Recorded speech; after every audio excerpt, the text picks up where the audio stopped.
welcome to our online exclusive. Today is July 3rd, 2012, and that means it is the 27th anniversary of the release of the greatest motion picture of all time, Back to the Future. I am talking with none other than Oliver Holler.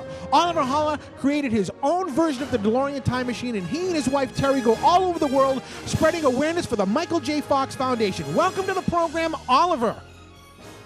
Hi, TC. How you doing? How you doing, Oliver? Doing great. Doing great. Happy almost 4th of July. Almost 4th of July. Well, with your time machine, it can always be the 4th of July. Exactly. Anytime you want.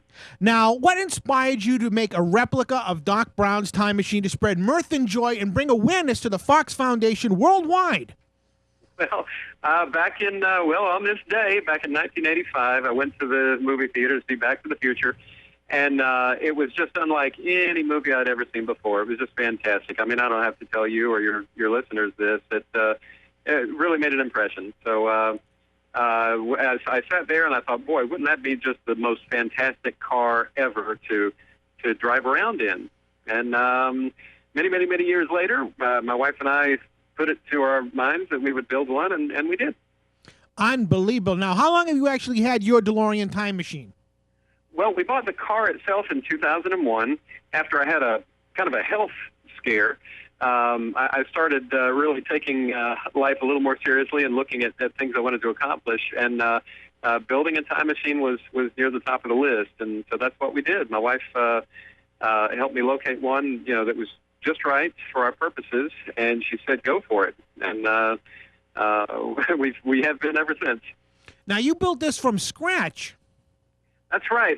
Back in 2001, back in the olden days, you see, the movie only existed on VHS, video cassette, and they didn't have all of the cool products that they do now, the models and the Sunstar toys and model cars, and also really, today you can even buy a flux capacitor on eBay, but we didn't have any of that back then. So we watched the old videotape and built what we saw.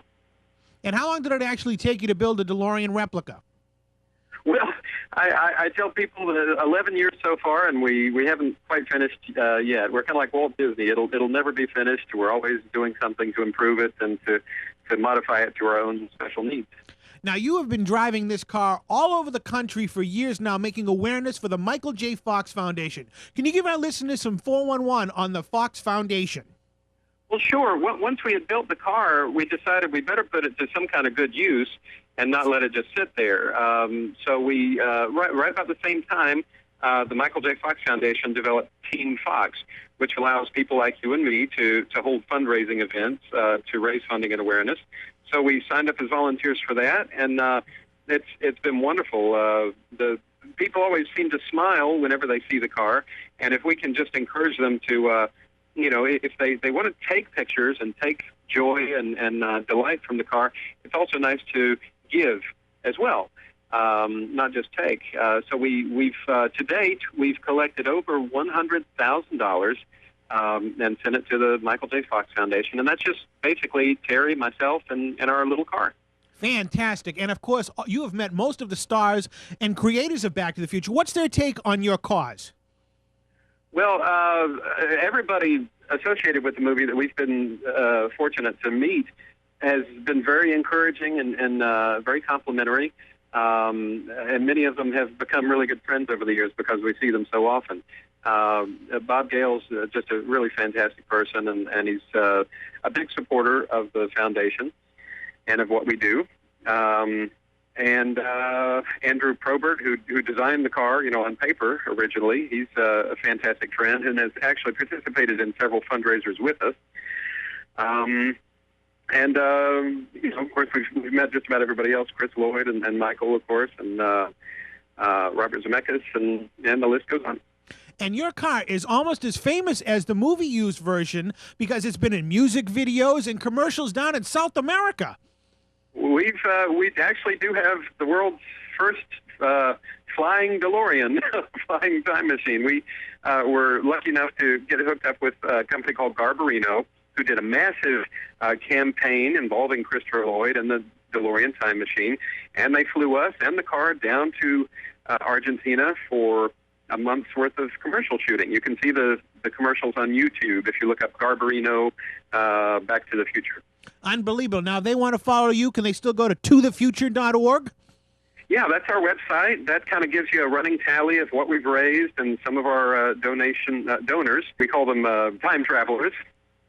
And you kind of see some pictures and videos and things like that. You can also go to tothefuture.org on our Facebook page and get a little bit more of an up-to-date idea of where we are and what we're doing. Unbelievable. Now, for the fans out there, if they want to, they can go to michaeljfox.org to donate to his wonderful cause. Absolutely. Unbelievable. Oliver, when do you think you'll ever stop doing this? You know, we're having so much fun, I can't see it anywhere in the near future. I want to thank you for being on the program today, my good friend Oliver Holler, and you can reach him at tothefuture.org and donate to the Michael J. Fox Foundation at michaeljfox.org. What better day than July 3rd, Back to the Future's birthday?